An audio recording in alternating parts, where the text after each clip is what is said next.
Rajkot મનપાના food વિભાગ દ્વારા લેવામાં આવેલ ખાદ્ય પદાર્થના 7 નમૂના ફેલ જાહેર થયા। નમૂના ફેલ થયેલા હોવાથી દુકાનધારકોને 3 લાખ રૂપિયાનો દંડ ફટકારાયો।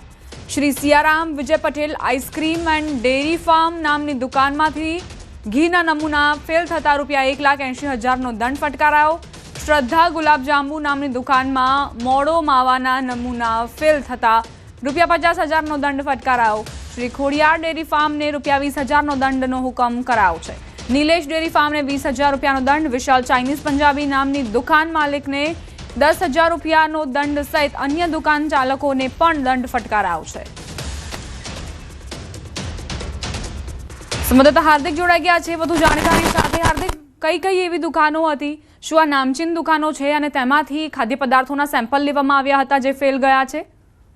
જી, આજે દુકાનોના દંડ ફટકારવામાં આવ્યા છે। તેમાંથી કેટલીક દુકાનો છે તે જે છે એ નામચીન છે, તો કેટલીક જે છે એ તે સ્થાનિક વિસ્તારોમાં આવેલી છે।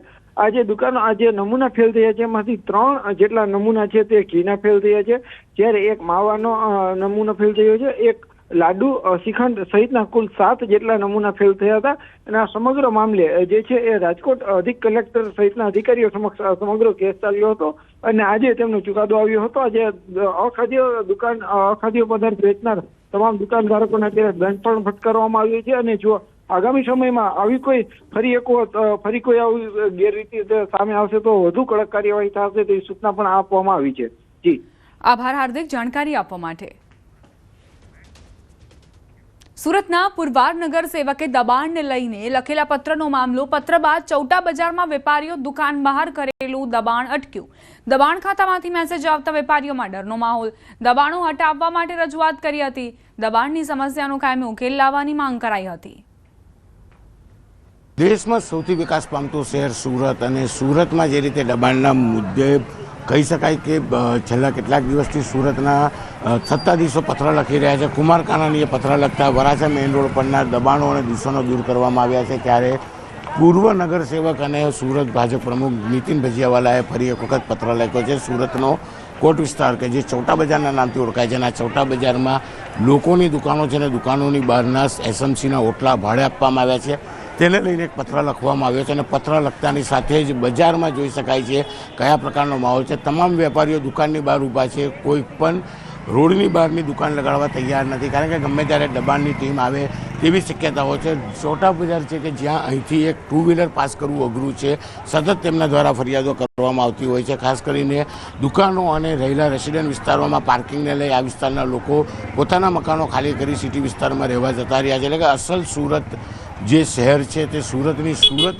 બગડી રહી છે, તેને લઈને એક પત્ર લખવામાં આવ્યો છે। અને દ્રશ્ય જોઈ શકાય છે કે ચોટા બજારના ખુલ્લા રોડ કહી શકાય કે દુકાનોની બહારના જે મહાનગરપાલિકાની જગ્યા છે તેને દુકાનદારો ભાડે આપે છે અને ભાડું લેતા હોય છે, જેને લઈને આ વિવાદ વકર્યો છે। અને જે પ્રકારે પત્ર લખ્યો છે તેને લઈને આજે દુકાન લગાડવાની તાકાત નથી કરી રહ્યા, પણ વેપારીઓ રાહ જોઈને બેઠા છે કે દબાણની ટીમ આવીને જાય ત્યારબાદ આ તમામ લોકો દુકાનો લગાવે। એટલે કે અનેક વખત પત્ર લખવામાં આવ્યા, અનેક વખત દબાણની ટીમો પહોંચી છે, પોલીસ કાર્યવાહી કરી છે, પણ વેપારી અહીંના દબાણ કરવા માટે જાણીતા છે। કેમેરામેન જીગર ગુગલ સાથે કીર્તેશ પટેલ, ન્યૂઝ 18 ગુજરાતી, સુરત। કોર્પોરેશનના પૂર્વ ઝોન નિકોલ વોર્ડમાં રોડ, રસ્તા, પીવાના પાણીની અને ગટરના પાણીની સમસ્યા ઓછી નથી થઈ રહી। નિકોલ વિસ્તારની હાલત એક સાંધે ત્યાં 13 તૂટે જેવી છે। વરસાદ હોય કે ન હોય પણ રોડ પર ગટરના પાણી જરૂર જોવા મળશે। 12 માસ રોડ પર જોવા મળતા ગટરના પાણીના નિકાલ માટે કોઈ જ વ્યવસ્થા નથી। નિકોલ વોર્ડના ભ્રષ્ટ કોર્પોરેટરો અને કોર્પોરેશનના ભ્રષ્ટ અધિકારીઓની નિષ્ફળતા દર્શાવે છે। ગંગોત્રી સર્કલ પાસે આવેલા સંસ્કૃત રેસિડેન્સી પાસે છેલ્લા 3 વર્ષથી ગટરના પાણી વહે છે, જે સમસ્યાને દૂર કરવાને બદલે પ્રજા દ્વારા ચૂંટાયેલા પ્રતિનિધિઓ આંખ આડા કાન કરીને જોયા કરે છે। આ સમસ્યા 12 માસ રહે છે। આપ અંદાજ લગાવો કે અહીંના જે રહીશો હશે કેવા પ્રકારની સમસ્યાનો સામનો કરતા હશે। 24 કલાક તેમને આ પ્રકારની જે ગંધ છે તે સતત નડ્યા કરતી હશે, પરંતુ કરવું શું, કોઈ જ નથી સાંભળતું। આથી સમાચાર, જ્યાં 1 કરોડ રૂપિયાના ગાંજાનું વાવેતર કરાયું। સ્ટેટ મોનિટરિંગ સેલે દરોડા પાડીને ગાંજાનું વાવેતર ઝડપી પાડ્યું। રાણપુર તાલુકાના નાની વાવડી ગામે ખેતરમાં ગાંજાનું વાવેતર કર્યું હતું। 2 ખેતરોમાંથી ગાંજાના 93 છોડ ઝડપી પાડવામાં આવ્યા છે। વાવેતર કરનારા એક વ્યક્તિની એસએમસીએ અટકાયત કરી। એસએમસી ટીમ અને આરોપી સાથે મુદ્દામાલ લઈ રાણપુર પોલીસ સ્ટેશન પહોંચી હાલ આરોપી વિરુદ્ધ ફરિયાદ નોંધી આગળની કાર્યવાહી હાથ ધરી છે। સંવાદદાતા વિજયસિંહ જોડાઈ ગયા છે વધુ જાણકારી સાથે। વિજય, કયા આ ગાંજાનું વાવેતર ઝડપવામાં આવ્યું છે અને કેટલા ખેતરોમાં વાવેતર કરાયું હતું? ચોક્કસથી જે એસએમસી ની રેડ છે તે અચાનક રેડ પાડવામાં આવી હતી, જેમાં સ્થાનિક પોલીસને કોઈ પણ પ્રકારની માહિતી ન હોય તે પ્રકારે આ રેડ જે તે કરવામાં આવી હતી અને સંપૂર્ણ રેડ બાદ આ ઘટના સામે આવી છે। હાલ તો એસએમસી એટલે કે સ્ટેટ મોનિટરિંગ સેલ દ્વારા કાર્યવાહી હાથ ધરવામાં આવી છે। જે પ્રાથમિક માહિતી મળી રહી છે તે મુજબ 93 જેટલા લીલા ગાંજાના છોડ જે છે તે અલગ અલગ 2 પ્રકારના ખેતરોમાંથી વાવેતર કરાયેલા ઝડપી પાડવામાં આવ્યા છે। તો સાથે જ એક આરોપીની પણ અટકાયત કરવાની પ્રાથમિક માહિતી જે છે તે હાલ મળવા પામી છે। હાલ તો એસએમસીની ટીમ સમગ્ર મુદ્દામાલ સાથે એક આરોપીને લઈ રાણપુર પોલીસ મથક ખાતે પહોંચી છે, જ્યાં પોલીસે અંદાજે 1 કરોડ રૂપિયા જેટલો મુદ્દામાલ ઝડપી પાડ્યા હોવાની પ્રાથમિક માહિતી છે અને હાલમાં વધુ તપાસ અને પોલીસ ફરિયાદની કાર્યવાહી જે છે તે હાથ ધરી છે। સમાચાર રાજકોટથી। શહેરમાં એક પણ સરકારી હાઈસ્કૂલ ન હોવાનો દાવો એક જાગૃત નાગરિક દ્વારા આ દાવો કરાઈ રહ્યો છે। ધોરણ 9 થી 12ની સરકારી હાઈસ્કૂલ શરૂ કરવામાં આવે તેવું અભિયાન આ જાગૃત નાગરિકે શરૂ કર્યું છે। શહેરમાં માત્ર 4 ગ્રાન્ટેડ શાળાઓ આવેલી છે। વળી મધ્યમ વર્ગના લોકો લાખોની ફી પણ નથી ભરી શકતા, ત્યારે સરકારી હાઈસ્કૂલ શરૂ કરવા રાજ્યના શિક્ષણ વિભાગ ઉપરાંત શિક્ષણ મંત્રી અને મુખ્યમંત્રી સુધી રજૂઆતો કરી છે। શહેરના ભગવતીપરામાં નવી બનેલી સ્કૂલમાં પણ લોકાર્પણ નથી કરાયું, તે મામલે પણ રજૂઆત કરાઈ છે।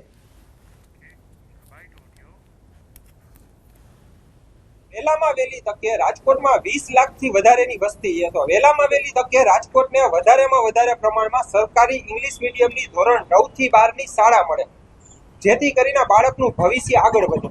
કોર્પોરેશને શાળા નંબર 100 ભગવતીપરામાં શરૂ કરેલ છે, પણ એમાં એડમિશનની પ્રક્રિયા હજી આજની તારીખ સુધી થયેલ નથી। આ તરફ રાજકોટ જિલ્લા શિક્ષણ અધિકારીએ આ અંગે જણાવ્યું કે ભગવતીપરાનું બિલ્ડિંગ મનપા દ્વારા બનાવવામાં આવ્યું છે અને હાઈસ્કૂલની પરમિશન જિલ્લા શિક્ષણ વિભાગ દ્વારા લેવામાં આવી હતી। ચાલુ વર્ષે પરવાનગી આવી છે, એટલે 9મા ધોરણના બાળકોએ જે તે શાળાઓમાં એડમિશન લઈ લીધા હતા, એટલે ચાલુ વર્ષે અમે 9મા ધોરણમાં એડમિશનની પ્રક્રિયા નથી કરી શક્યા, પરંતુ આવતી સાલ એટલે કે હવે પછીનું જે શૈક્ષણિક વર્ષ આવશે એમાં અમે 9મા ધોરણમાં અંગ્રેજી માધ્યમની આ શાળા શરૂ કરી દેવાના છીએ। મહીસાગરના માલવણ ગામે બિન શૈક્ષણિક સ્ટાફની સ્પર્ધાત્મક પરીક્ષામાં ગેરરીતિનો આક્ષેપ। કોલેજના આચાર્યએ ગેરરીતિ કરી હોવાના વિદ્યાર્થી નેતા યુવરાજસિંહ જાડેજાએ આક્ષેપ કર્યા। પરીક્ષા બાદ કોલેજના આચાર્ય OMR શીટ સાથે લઈ ગયા હોય અને પરીક્ષામાં OMR શીટ કોરી મૂકવામાં આવી હોવાના પણ ગંભીર આક્ષેપ કર્યા। પરીક્ષાર્થીએ ગેરરીતિ થતી હોવાનો વિડીયો લાઈવ કરતા અનેક સવાલ ઉઠી રહ્યા છે। એના પ્રિન્સિપાલ શ્રી MM પટેલ એની પર ક્યાંક ને ક્યાંક વિદ્યાર્થીઓ પોતાની શંકા વ્યક્ત કરી છે કે આ જે વિદ્યાર્થીઓ છે એ વિદ્યાર્થીઓને ફેવર આપવામાં આવતી હતી અને તેની સાથે સાથે જે OMR છે એ OMR આ પ્રિન્સિપાલ શ્રી એ પોતાના ઘરે લઈ ગયા છે। એ પ્રકારનો વિડીયો પણ અમારી પાસે ઉપલબ્ધ છે। 44 નંબરની જે OMR છે એ કોરી રાખવામાં આવી છે। માલવણ કોલેજના પ્રિન્સિપાલે તમામ આક્ષેપને નકારી કાઢ્યા અને પાયા વિહોણા ગણાવ્યા। તેમણે કહ્યું કે શિક્ષણ વિભાગ માંગશે તો અમે CCTV આપવા તૈયાર છીએ। ઉમેદવારનું પરીક્ષાનું પરિણામ -25 ગુણ આવ્યું હોવાનું પણ જણાવ્યું। બિન શૈક્ષણિક સ્ટાફની સ્પર્ધાત્મક પરીક્ષામાં 59 પૈકી 44 ઉમેદવાર હાજર રહ્યા હતા।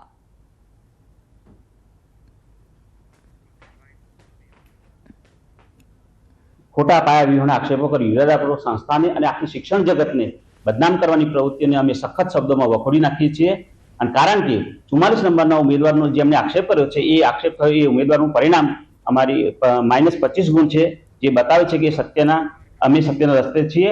આ પરિણામ આપ સૌ અથવા તો કોઈ પણ ઉમેદવાર અમારી વેબસાઇટ પર જોઈ શકે છે। દ્વારકામાં 2 યુવાનોની વચ્ચે છૂટા હાથની મારામારી કરવી ભારે પડી। ભાણવડ શહેરના રણજીતપરા વિસ્તારની ઘટના। જાહેરમાં મારામારીનો વિડીયો સોશિયલ મીડિયામાં વાયરલ થયો। જાહેરમાં મારામારી કરવી 2 યુવકોને ભારે પડી। મારામારીનો વિડીયો વાયરલ થતાં જ ભાણવડ પોલીસ એક્શનમાં આવી ગઈ। વિડીયો સામે આવતા બંને યુવાનો પોલીસ કસ્ટડીમાં। મારામારી કરતા તત્વોને પોલીસે પાઠ ભણાવ્યો। અંતે માફી માંગવી પડી। કઈ રીતે આ બંને યુવાનો મારામારી પર ઉતરી આવ્યા છે તેના દ્રશ્યો આપ જુઓ। મોબાઈલ કેમેરામાં તેને કેદ કરવામાં આવ્યા છે। બે યુવકો જાહેરમાં બાખડ્યા, જોકે ત્યારબાદ પોલીસે તેમને પાઠ ભણાવતા તેઓ માફી માંગતા નજરે પડ્યા હતા. જાહેરમાં અમે ઝઘડો કરેલો છે, બરાબર, અમે એની માફી માંગીએ છીએ.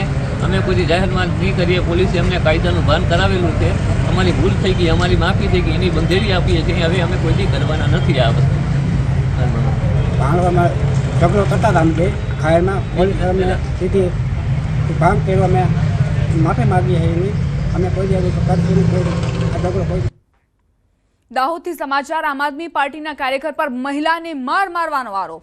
છોકરી સોંપવા મુદ્દે બબાલ થઈ કાર્યકર અને 3 શખ્સોએ મહિલાને માર માર્યો. કાર્યકર સહિત 4 શખ્સો સામે ફરિયાદ નોંધવામાં આવી છે. કયા કારણોસર આ મહિલાને માર મારવામાં આવ્યો છે તે હજુ સ્પષ્ટ નથી, પરંતુ આરોપ મૂકવામાં આવ્યો છે કે આમ આદમી પાર્ટીના કાર્યકરે મહિલા પર હુમલો કર્યો, તેને માર માર્યો. છોકરી સોંપવા મુદ્દે આ બબાલ થઈ હોવાની અત્યારે પ્રાથમિક જાણકારી છે. કાર્યકર અને 3 શખ્સોએ મહિલાને માર માર્યો છે. કાર્યકર સહિત 4 શખ્સ સામે ફરિયાદ નોંધાઈ છે. મતદાર યાદીની ખાસ સઘન સુધારણા ઝુંબેશ હાથ ધરાઈ છે.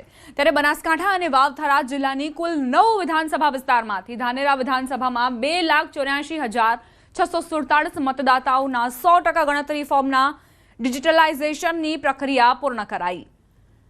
બનાસકાંઠાની કુલ 9 વિધાનસભા વિસ્તારમાં 94.13% ગણતરી ફોર્મના ડિજિટલાઇઝેશનની પ્રક્રિયા પૂર્ણ કરાઈ છે. ધાનેરામાં પણ ધાનેરા વિધાનસભામાં જે પ્રથમ ફેઝ એન્યુમરેશન ફોર્મ એકઠા કરવાની કામગીરી છે એ અમે તમામ મતદાતા, એટલે કે મારા ધાનેરા વિધાનસભાના 2,84,647 મતદાતા છે એ તમામ મતદાતાના ફોર્મ અમે પરત મેળવી અને એને ડિજિટલાઇઝ કરવાની 100% કામગીરી છે એ પૂર્ણ કરી છે. સમાચારોમાં આગળ વધીએ. મેવાણીના નિવેદન પર શ્રદ્ધા રાજપૂતનો પલટવાર. મેવાણી ગુજરાતના મોડલને સમજી નથી શક્યા. મેવાણી લતીફના ગેંગવોરનો ભૂતકાળ ભૂલી ગયા છે. સસ્તી પ્રસિદ્ધિ મેળવવા માટે આક્ષેપ કરે છે. પોતાને લોકપ્રિય રાખવાના ખોખલા પ્રયત્નો કરે છે. મેવાણીએ જે નિવેદન આપ્યું હતું તે બાદ પોલીસ પરિવારો પણ રસ્તા પર ઉતર્યા હતા અને તેમણે વિરોધ દર્શાવ્યો હતો. જોકે હવે ભાજપના શ્રદ્ધા રાજપૂત તેમણે પણ પલટવાર કર્યો છે. આજના માનનીય ધારાસભ્ય શ્રી જિગ્નેશ મેવાણી જે પોતાની વામપંથી વિચારધારા માટે પંકાયેલા છે અને એ કદાચ ગુજરાતના મોડલને સમજી નથી શક્યા, તો આ વામપંથી વિચારધારાને પ્રોત્સાહિત કરતા ધારાસભ્ય શ્રી જિગ્નેશ મેવાણીજીએ લતીફના ગેંગવોરથી, દારૂથી લઈને ભય, ભ્રષ્ટાચાર, અરાજકતાવાળો જે ભવ્ય ભૂતકાળ જે કોંગ્રેસ પાર્ટીનો છે એના વિશે કોઈ ચિંતન મનન કર્યું નથી. જે સસ્તી પ્રસિદ્ધિ મેળવવા માટે પોતાની પાર્ટીનો ભવ્ય ભૂતકાળ બાજુમાં મૂકીને અત્યારે જે પ્રમાણેના આક્ષેપો કરી રહ્યા છે, સતત ઇલેક્ટ્રોનિક મીડિયા અને પ્રિન્ટ મીડિયામાં પોતાને લોકપ્રિય રાખવા માટેના આ ખોખલા પ્રયત્નો છે. આકાશમાં જોવા મળ્યા દિલ ધડક દ્રશ્યો. ભારતીય વાયુસેનાની પ્રખ્યાત સૂર્યકિરણ એરોબેટિક ટીમ દ્વારા ભવ્ય એર શો યોજાશે. રાજકોટમાં આયોજિત એર શોની તૈયારીઓ હવે અંતિમ તબક્કામાં છે. આ કાર્યક્રમની ભવ્યતાનો અંદાજ આપતા આજે સૂર્યકિરણ ટીમના 6 વિમાનો દ્વારા અટલ સરોવર ખાતે મિની રિહર્સલ કરાયું હતું. રિહર્સલ દરમિયાન આ વિમાનોએ રાજકોટના આકાશમાં દિલ ધડક કરતબોની પ્રેક્ટિસ કરી હતી, જેણે આસપાસના લોકોમાં ભારે ઉત્સાહ જગાવ્યો હતો. રાજકોટ મહાનગરપાલિકા દ્વારા આયોજિત આ એર શો કેવડિયા ખાતે યોજાયેલા એર શો જેવો જ ભવ્ય હશે તેવી અપેક્ષા છે. આ ઇવેન્ટનું મુખ્ય આકર્ષણ વાયુસેનાની ચોકસાઈ અને શિસ્ત હશે. ત્યારે આગામી 7મી ડિસેમ્બર રવિવારના રોજ સવારના 10:30 smart city area Atal Sarovar વિસ્તારના આકાશમાં એર શોનું આયોજન કરાયું છે.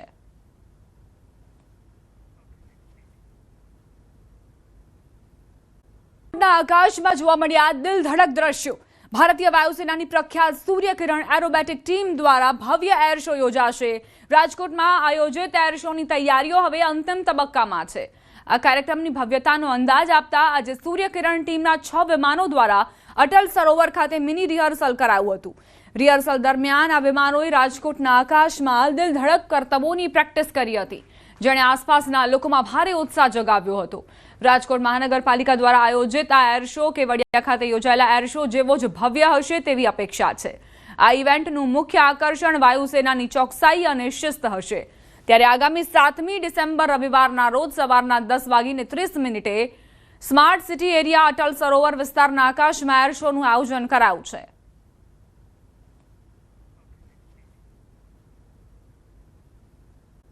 આકાશમાં જોવા મળ્યા દિલ ધડક દ્રશ્યો. ભારતીય વાયુસેનાની પ્રખ્યાત સૂર્યકિરણ એરોબેટિક ટીમ દ્વારા ભવ્ય એર શો યોજાશે. રાજકોટમાં આયોજિત એર શોની તૈયારીઓ હવે અંતિમ તબક્કામાં છે. આ કાર્યક્રમની ભવ્યતાનો અંદાજ આપતા આજે સૂર્યકિરણ ટીમના 6 વિમાનો દ્વારા અટલ સરોવર ખાતે મિની રિહર્સલ કરાયું હતું. રિહર્સલ દરમિયાન આ વિમાનોએ રાજકોટના આકાશમાં દિલ ધડક કરતબોની પ્રેક્ટિસ કરી હતી, જેણે આસપાસના લોકોમાં ભારે ઉત્સાહ જગાવ્યો હતો. રાજકોટ મહાનગરપાલિકા દ્વારા આયોજિત આ એર શો કેવડિયા ખાતે યોજાયેલા એર શો જેવો જ ભવ્ય હશે તેવી અપેક્ષા છે. આ ઇવેન્ટનું મુખ્ય આકર્ષણ વાયુસેનાની ચોકસાઈ અને શિસ્ત હશે. ત્યારે આગામી 7મી ડિસેમ્બર રવિવારના રોજ સવારના 10:30 smart city area Atal Sarovar વિસ્તારના આકાશમાં એર શોનું આયોજન કરાયું છે.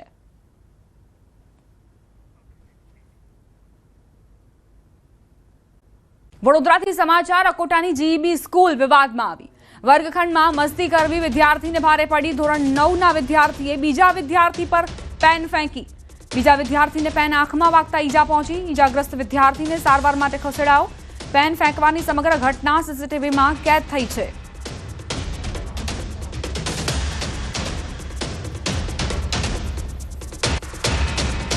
અહીંયા પહેલી બેન્ચીસ પર બેઠેલા છોકરાએ આ છેલ્લી બેન્ચીસ પર બેઠેલા એક છોકરાને પેન ફેંકી અને આ છોકરાને આંખમાં વાગી ગઈ. એટલે તરત જ અમે એમના પેરેન્ટ્સને ફોન કર્યો. પેરેન્ટ્સ આવ્યા અને એમને દવાખાને દાખલ કર્યો.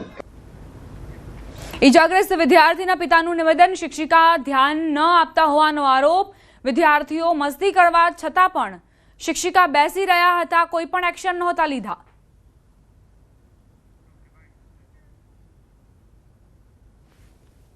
છોકરા મસ્તીની અંદર કરતા હતા તો એમને કહેવાની છે ફરજ ટીચરને કે આ શું કામ કરો છો, કોઈકને વાગી જશે. તો છતાં કંઈ બેદરકારી લીધી. ફૂટેજની અંદર બધું બતાવે છે. ત્યાં હું જોઈને આવ્યો છું ને મારા છોકરાનો કંઈ વાંક નથી. જે છોકરાઓ હતો છેલ્લી બેન્ચીસ ને પહેલી બેન્ચીસ પર, તો એની અંદર ક્લાસ ટીચરને ખબર તો પડી છે ને કે આ શું કરે છે. એ નીચે મોઢું નાખીને બેઠી હતી, બરાબર. કે શું કરે આ છોકરાઓ મસ્તી કરતા હતા, એના ફૂટેજ બધા છે. અને મારા છોકરાને છેલ્લી કાગળના ડૂચા માર્યા, પછી એ ભાઈ બોલપેન મારી, એ સીધી મારા છોકરાના જમણા આંખ પર પડી ગઈ છે. સિચ્યુએશન તો સારી છે, છોકરો બોલે છે બધું છે, પણ હવે આંખની કંઈ એ છે નહીં અમારે. વડોદરાના ડભોઈમાં રખડતા શ્વાનનો આતંક યથાવત. મહુડી ભાગોળ વિસ્તારમાં શ્વાને બાઇક ચાલક પર હુમલો કર્યો. દુકાનમાંથી બહાર નીકળતા જ શ્વાને બાઇક પર હુમલો કર્યો. અત્યાર સુધી 30થી વધુ લોકો પર શ્વાને હુમલા કર્યા છે. બચકા ભરતા રખડતા શ્વાનને લઈને પાલિકાની ઉદાસીનતા. પાલિકા દ્વારા હજી સુધી નથી કરાઈ રહી કાર્યવાહી. હુમલો કરતો શ્વાન સીસીટીવીમાં કેદ થયો છે.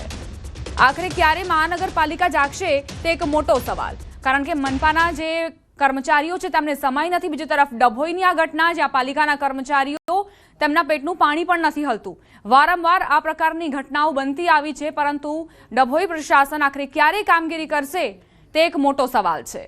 દુકાનમાંથી બહાર નીકળતા જ શ્વાને બાઇક સવાર પર કઈ રીતે હુમલો કર્યો તે આપ જુઓ. મહુડી ભાગોળ વિસ્તારની આ ઘટના છે. એક બાઇક ચાલક અહીં પસાર થઈ રહ્યો છે, તે પોતાનું બાઇક પાર્ક કરે છે અને અચાનક જ શ્વાન તેની પર હુમલો કરી દે છે. આ સીસીટીવી ફૂટેજ આપ જુઓ. પાછળ બેઠેલા વ્યક્તિ પર શ્વાન હુમલો કરી દે છે. અને આવી અસંખ્ય ઘટનાઓ છાશવારે બહાર આવતી હોય છે, તેમ છતાં પણ પાલિકાના કર્મચારીઓ જાગતા નથી. મહીસાગરના સંતરામપુરમાં માથાભારે ઈસમોએ જેસીબી દ્વારા સરકારી જમીનમાં આવેલી 150 જેટલી સમાધિઓ ખોદી નાખી. સંતરામપુર તાલુકાના સણબાર ગામે એક અત્યંત સંવેદનશીલ બનાવ સામે આવ્યો, જ્યાં ખુલ્લી સરકારી જમીન પર આવેલી વિચરતી વિમુખ જાતિના પૂર્વજોની 150 વર્ષ જૂની સમાધિઓને કેટલાક માથાભારે ઈસમોએ રાત્રિના સમયે જેસીબી અને ટ્રેક્ટરની મદદથી તોડી પાડી. આ ઘટનામાં સમાધિઓમાં રહેલા મૃતક પૂર્વજોના નરકંકાલ પણ બહાર આવી ગયા હતા. સમાજના લોકો ઘટના સ્થળે પહોંચ્યા અને પોલીસને જાણ કરી, જે બાદ પોલીસે ઘટના સ્થળે પહોંચી ટોળાને વિખેરી મામલો શાંત પાડ્યો. પોલીસે આ મામલે ગુનો નોંધીને 5 જેટલા ઈસમોની ધરપકડ કરી છે. તેમજ જેસીબી અને ટ્રેક્ટર જપ્ત કર્યા છે અને અન્ય ફરાર આરોપીઓની શોધખોળ માટે કાર્યવાહી તેજ કરી છે. ડોહા પરંપરા અમારા કરતા આવીને કરે છે કે દફન વિધિ કરીએ એટલે અમે કાયદેસરની સમાધિ કરીએ. અમારા સમાજના મુજબ તો ગામના સરપંચો અથવા કોઈ માણસો આગેવાન થઈ અને જેસીબી લાવી અને લગભગ 100-150 જેટલી સમાધિઓ ખોદી કાઢી નાખવામાં આવી છે. એટલે અમારા સરકારશ્રીને એવું નિવેદન છે કે આ લોકો પર કડકમાં કડક કાયદો કરે અને અમને ન્યાય મળે. 2 દિવસ પહેલા રાત્રિના સમયે ટ્રેક્ટર અને જેસીબી લઈને આજે સ્મશાન છે એની કબરો અને ખોદી નાખ્યું હતું અને જેસીબી અને ટ્રેક્ટર વડે આખા જે સ્મશાનને નુકસાન પહોંચાડ્યું અને જે નરકંકાલ છે એ પણ બહાર આવી ગયેલા હતા.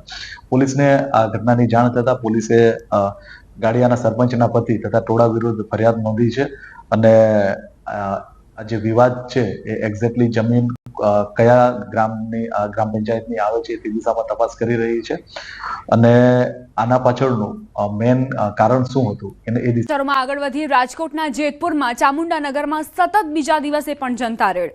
મહિલાઓએ એક દિવસ પહેલા જ દારૂ ઝડપ્યો હતો, પરંતુ પોલીસે માત્ર અડધા કલાકમાં જ આરોપીને છોડી દેતા મહિલાઓમાં રોષ જોવા મળ્યો. પોલીસની કામગીરીથી નારાજ થઈ મહિલાઓ રણચંડી બની અને બીજા દિવસે ફરી રેડ કરી. બુટલેગરે મહિલાઓને જાનથી મારી નાખવાની ધમકી આપી હોવાનો ગંભીર આરોપ મહિલાઓએ મૂક્યો. આ ઘટના બાદ પોલીસની કામગીરી શંકાના દાયરામાં આવી ગઈ છે.